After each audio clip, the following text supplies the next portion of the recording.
Hey everybody, welcome to Comic Core, and my interview of the weekend that I've been waiting for has been with not Jose, but with Mr. Howard Chaykin himself. Well, who else am I going to call you? Well, like anybody would bother ever impersonating me, and that makes my heart sing. What fool would pretend to be me? I'm so universally despised that it just seems like attracting traffic. You know, what the hell? You're too hard on yourself. So Howard, as you know, is legendary known for doing such things as Cody Starbuck, one of my favorite works he ever did. George Lucas hired him to do the first 12 issues of Star Wars Volume 1, 77 version. Worked with Roy Thomas on writing. And remember, he did that without seeing the movie, so take for a grain of salt. I like the black stuff he was doing in the 80s, those beautiful artwork he did with the Black Hawk. Well, in the 1980s, I started the 80s with American Flag, and then went from that to the Shadow, Black Hawk, Black Kiss, and in the 80s, I did the first X-rated comic book. I had the honor of being banned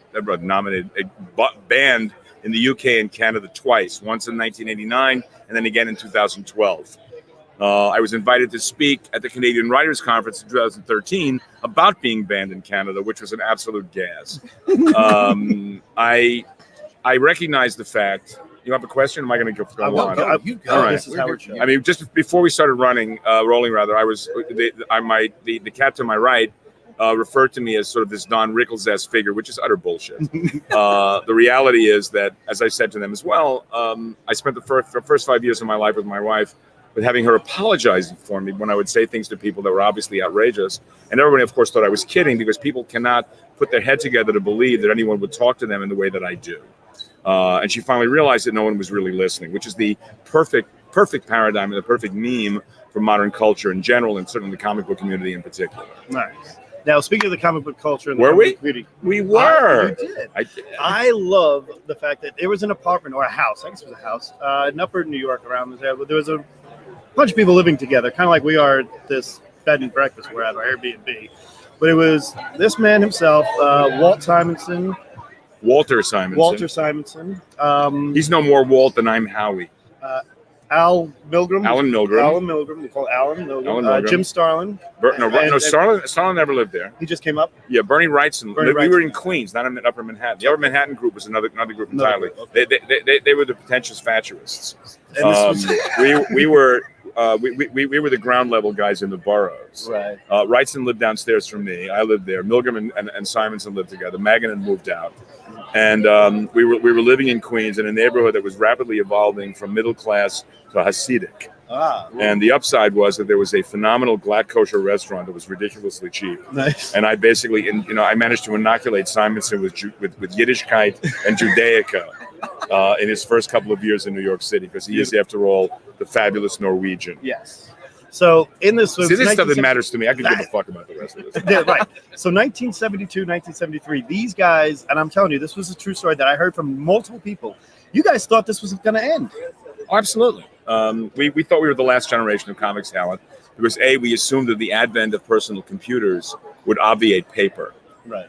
And that also we felt that most of us had no real massive interest in superhero comic books. Right. And that we believed we would outlive superheroes because superhero comic books were drawn by our parents' generation, and that our skill sets weren't really applicable to that sort of stuff. What we didn't anticipate was that there was a generation coming up behind us, not necessarily younger than us, but a couple of guys were older than I am, but with interests that overlapped with that superhero stuff. Now, all of us had been superhero comic book fans as children, but by the time we became professionals, I mean, I can speak for myself specifically, I lost any interest whatsoever in superhero comics as a reader. When I was asked to participate in that recent History of Comics thing on AMC, just to talk about Stan and Jack, I said, why? What do I have? All I have to say about them is that Jack invented Stan, and Stan has no gratitude. And the only career I really wanted to discuss was my own. No. I'm reasonably uncomfortable with self-promotion, but I'm also not particularly interested in promoting anybody else unless they're dead and I'm at their memorial. Right. We don't have anybody. We have, and I'm saying, a man on his own, Howard Chaykin, with Bernie Wrightson over there. There's one who's passed. One of the guys who passed. He's dead. 2017. He he was one of those that transcended. Where I thought that if you guys, Wrightson was the single most talented member of my generation. Yes, by decades, by miles. Yeah, and there wasn't even second place. And the story I heard of him doing Frankenstein, the idea of it came from you guys having in that apartment, and then in '77 he wrote it.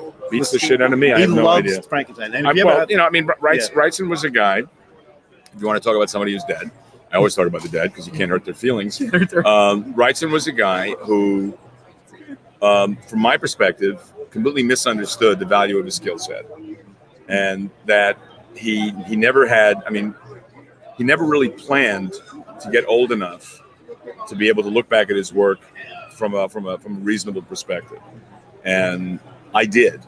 Walter did. A lot of us did, and the fact is that, from my opinion, my opinion is whatever value you can put on it. Wrightson had the ability and the capacity to be the Jack Davis of our generation. Jack Davis, which seemed less Olympian than being an adored fan favorite in the comic book business. But what it might have done was it might have created a financial cushion for him to have lived out his later years without having to do hack work for shitty animation companies. So there's a cautionary tale there, in my opinion. That's a great way. You brought up, I always tell you brought up. I didn't bring up anything. You said Jack Davis. Jack Davis, you don't know, is a Golden Age artist. The very fact that you have to explain that so there will have some people confirms that like my utter contempt for the enthusiasts. The next generation, that's their responsibility. They don't know anything about the Golden Age. But the idea is that comic books is a business with enormous history, and I'm invested right now in doing a fictional history of the comic book business. In its most reductive, Mad Men in the comic book business, a book called Hey Kids Comics.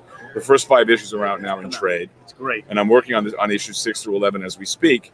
And what this is, it is a completely subjective, elegiac experience about the first arc is about the men whose shoulders upon whom I stand, and upon we all stand. The guys who invented the comic book business, invented the modern form as it exists today, and their misunderstanding of the value of the work they were doing. And the second arc is about the misunderstanding of the work they were doing by my generation. Okay, very cool. With different ramifications and with different results. And so I mean, I to this day, I mean, I can produce superhero comic books with reasonable facility, but such narrative, I'm always assaulted and constantly hit on by my editors. Use their powers. Really? Okay. I just don't care about this stuff. It's years ago. I was at a convention and we were all talking about that movie Cocoon. And both Sergio Aragonis and I revealed that we hated the movie because it reflected the sensibility of the ghost in the machine, and we needed something to come from outside to rescue us from ourselves. And I couldn't find a better paradigm for what comic books are about. Comic books are about rich guys protecting us from ourselves, and I don't need that. I mean, I'm a popular front leftist, despite what the more ignorant swineherds that make up much of the so-called progressive woke left believe. I actually am a lifelong leftist and popular front member, as opposed to a Johnny-come-lately to a simpering kind of progressive leftism, which should be ashamed of itself and better get up on its fucking feet fast, because it's going to be dying on its knees. Just saying. I love it for sure. Now, who are your biggest? I have to know this because I have to know who your biggest. What artists were you attracted to? Artists, or what kind of books were you? I'm continually influenced. I mean, look, I'm 69 years old and I've been working for 50 years, and I continue to be competitive because I choose to be. The reason I do comic books is Gil Kane. Perfect. But Kane is not. But I'm not influenced by him as an artist in any real way anymore. I mean, I stand on the shoulders of 5 giants. That would be Gil Kane, Gray Morrow, Wallace Wood, Neil Adams, and my rabbi at DC Comics was Joe Orlando. Because I was associated with Gil Kane, I was in danger at DC because Carmine hated Gil so much. They loathed each other. They loathed each other when they were children, and it was dangerous for me as an associate of Gil's to be at DC. So Joe basically rabbied me. He helped me, taught me how to behave, taught me how to keep my head down, and taught me how to kind of avoid contact. And the great unifying factor of all those guys is none of them can write. And I felt it was really important for me to develop myself as a writer, because the first couple of years of my professional experience was spent working with writers who took deep advantage of the fact that I was really strong on story, visually and narratively, that I was basically doing much of the heavy lifting of story making and getting none of the money, which is one of the reasons why I will not work with writers who will work with nothing but a full script. I've got to have a full script. If you're not willing to work that fucking hard to work with me, suck a dick. There you go. I'm just not interested. Now, did you ever partner with anybody just as a writer? Oh, frequently, yes. Yeah. I worked for Roy. I worked with John Moore, who was an assistant of mine, who was a great idea man, who was not a good closer. The guys I've collaborated with as writers, both were good concept men without a strong sense of closure. David Tishman was another one. Tishman was a very good idea man, but he couldn't do a finish. And I'm pretty good at a finish. And so that was a lot of that was done while I was working on in television, and I couldn't really, when you work in TV and you're on a staff show, you're working a minimum of 60 hours a week. And when I did the Power and Glory book, I was on a show. I was a number 2 or number 3 on a show, I forget which. And I literally, for the space of 6 months, slept for 4 hours a night. I got up, I did pages, went to my office, worked, came home, crashed, got up, and did pages. So one of the things I learned was that I should not draw a book while I'm working in television. Don't do that again. Now, I kind of, you mentioned Wallace Wood. You mentioned Wallace Wood. Now, all this nicknaming shit. I fucking Stan did that. I mean, it introduced all these cute names. Shut up with that. It's a diminishing, insulting way of making the audience feel like we're all just a bunch of comic book loving guys while they're robbing us blind. But you guys were true professionals. Well, no, I really resented the idea of someone calling me by a nickname I didn't. First of all, the only thing worse than being nicknamed by someone you don't know is choosing your own. And that's pretty good. It's true. Call me Spike. Yeah. No, I don't think so. I think not. I just, I abjure this. It's not for me. Now, you said you made the first X-rated comic. I did. Yeah, but there is. I have Gangbang 3. Yeah, it's pretty filthy, but it's not very clever. No, we looked the con to find. We looked for that book everywhere. It's one of those hunt things. Look, when I was 16 years old and he did the after hours orgy at Disneyland for the Realist, I made friends and influenced people at the cafeteria in high school. Nice. I made a lot of pals. I'm a big fan of Wallace Wood. I was obviously my golden age guy. He's one of the few guys that I look at every day. Yeah, I look at Woody, I look at Toth, and I look at Kurtzman every day. Oh, wow. I'm a big Jack Kamen, but I like a lot of fiction now stuff. Well, I like Kamen a great deal. I think Kamen is grossly underrated. Kamen has a style that he's a romance guy working in horror and crime, which I really, really like. He draws the women in their facial. What I always say, the facial reactions of the woman's face, utter fear. They all remind me of Gene Tierney. Gene Tierney.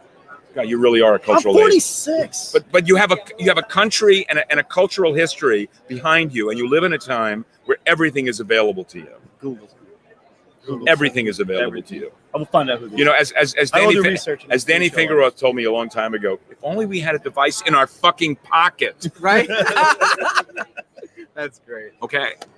But this is, you raise an issue and a real problem that I have with modern culture, which is that it is willfully ignorant and culturally amnesiac. That it believes that, the very use of the phrase woke implies an emergence from a vacuum with knowledge. And the reality is, of course, is that knowledge is inherent on what was waiting for you when you got there. And I'm a great believer in the fact that I am nothing more than the product of generations that preceded me. That I am everything I learned. For me, I owe far more to Gil, for whom I actually did no hands-on work, than I do to all the people for whom I actually did ghost work. Because what Gil taught me to do was how to be a comic book man. And I am at heart a comic book man. Very good. I'm not a novelist. I'm not a playwright. I don't draw comic books. I write and draw comic books. And for example, when my scripts are full scripts. Yeah. Because I haven't delivered pencils in 35 years. Okay. If someone's hiring me for a job and they don't know what they're gonna get, don't fucking hire me. Yeah. I am a brand, despite the company's insistence that the characters are the brand. I know in the reality, the talent is the brand. Correct. If the audience is stupid enough to want badly drawn Wolverine as opposed to well drawn something else, that's their problem, not mine. Beautiful. One of the comments that I got when I said I was going to interview, one of the people said, "What are you going to ask? What's the difficult question you're going to ask me?" I'm going to ask you the flat out what I consider my difficult question for you. I'm tingling. Yes. Since after you did the Sword of Sorcery and you were doing Star Wars and done with the big companies and you start Flag in the 80s, what was there a resentment with your peers between that? You went and started your creator own and kind of bailed on them at all? Or no? Or, not at all. None of us thought in those terms. Nowadays, that's what because, I see kids fighting about. Well, the work is the work. Right. And we, I met most of the guys with whom I've grown up with. I met Gil when I was 13. I went to work for him when I was 18. I was invited to my first Friday when I was 20. Wow. So I got to meet Bernie, and Jeff, and Barry, and Michael, and Alan, and all these guys up in the Upper West Side. Mm-hmm. And I wasn't in their class. I was nowhere near as good as those guys. I never did get as good as those guys for another 10 years. But I had what Gil had, which is hunger and blind rage. And that hunger and blind rage sustained me and gave me craft. And what I got from Gil was that you can learn how to be good at this. You do not have to be born with it. And no, there was never any resentment. The oddest thing was that after Flag hit, now Flag was never a commercial success. Flag reached an audience of no more than 45,000 people. Flag's influence was on the talent, not the enthusiasts. Mm-hmm. So I am the single most influential invisible figure in comics you can imagine. It's quite true. It probably is. It's quite true. Yeah. The great irony of all that shit the pile of shit that was laid on me in 2017 with the Divided States of Hysteria was A, that was delivered to by people who hadn't read the book. B, people who had no idea that I'd actually existed before that moment. And C, people using many of the techniques and tropes which I've introduced, which have become standard equipment in comic books, having no idea of their source material. Okay, because basically many of these people are complete schmucks. Right. There's a profound guileless self-regard with a willful ignorance and a lagniappe of stupidity that informs this world. And the very fact that you had no idea who Gene Tierney was demonstrates a capacity for ignorance in a world which you should be steeped in. This is a name that informs the very work and craft that we do, because she was a woman who appeared in film noir. She was in Laura. Okay. And she was an actress of the 1940s. And my generation came in reading, listening, looking. We watched everything, we saw everything, we read everything. Most of us were stoners. Mm-hmm. Some of us were not. I was, and we were steeped in both our own popular culture and the popular culture that preceded it, without the aspect of hipster irony, without that pork pie hat bullshit, with the idea that culture existed, that you could see a linear graph to be drawn from the cabinet of Dr. Caligari through 10 Days That Shook the World to Alexander Nevsky. I remember sitting and watching Alexander Nevsky, Eisenstein's film about the great Russian hero, on a little black and white Panasonic portable in my kitchen in Brooklyn. And a movie I've seen since on the big screen. Right. But this fabulous epic. And on the phone, I'm talking to Walter. Here, what the fuck? This level of enthusiasm for what exists before you informs me and the work of most of my contemporaries. So I think comic collectors, like I am, or a comic book fan, so to speak, I specialize mostly in the books The Atomic Age, 45 to 55. Okay. Was my favorite artist. I love that shit. Yeah, I truly do. And I really do. Great. Jumbos. There's a goofiness to it that It's an era that I think is it's my favorite era. I think it truly is a golden age. No, for me, when I was a collector, it was the war stuff. Oh yeah. Mid-war. I had extensive runs of action, extensive runs of detective, and if I'd only known how good the quality books were, I'd be getting those too. Nice, yeah. That was the real shit. The quality books were the best. Yeah. That's where comics were invented. Yeah, and I that's exactly what I've had discussions with other what I call icons in the industry. I mean, despite my loathing for Will Eisner on a personal level, Eisner basically invented the modern comic book in the course of those quality books. He was the one who translated the textual language of newspaper strips and found a way to make them work on a page in a different in an aspect ratio and in a smaller aspect of real estate that really worked. There was Everybody was doing Eisner in those days. Jack was doing Eisner. I mean, everybody. In the same way that after Kurtzman for a couple of years, everybody was doing Kurtzman. And Lou Fine did a ton of great stuff. I still say that's another. Maurice Whitman's another one of my favorites. Lou Fine, Alex Kotsky, Reed Crandall. These guys, all those guys work, and Bob Powell. Bob Powell's legendary. He did a bunch of jumbos and jungles. I mean, for me, I've always felt that Feldstein wanted to kill Bob Powell. Just because, I mean, he didn't draw anything like it, but I think he wanted Bob Powell's career. Right. And Powell was a Jew baiter from way back. Really? Raving anti-Semite. Really? Wow. There were so few. There were so many Jews in comics. How would you be? There were a lot. But there were so many of us to hate us. That's true. One of my favorite of that we talk about, the Golden Age and everything else. We brought up Kurtzman and stuff. We brought up Feldstein. He was one bitter old fuck. Yeah. He had to hate his wife. Oh man, he had to hate his wife. I mean, if you come over later, I'll tell you a great story about Al. We'll have that later on. Because he had. I'm not telling a story online. I will not. I will, no. I mean, and he's dead. Yeah. Wow. Yeah, that's great. Well, again, Hey Kids Comics, by the way, is his latest work. Trade is out now. What's that? I'm at 2404. Come by, say hi. The snark and fun never stops. And let us not forget the Hero Initiative for the indigent cartoonists, or as I like to call them, the guys who run under the mistaken and misbegotten impression that careers are going to last forever, and just weren't paying attention and weren't like taking, making some choices. Make choices, young guys. Look at me. I'm old, but I'm still vertical, or at least at this point, L-shaped. Yes. Have a great day, guys. Enjoy. Thanks so much for your attention. Bye-bye. Very good. Thanks, man. Great job. You were awesome. Thank you.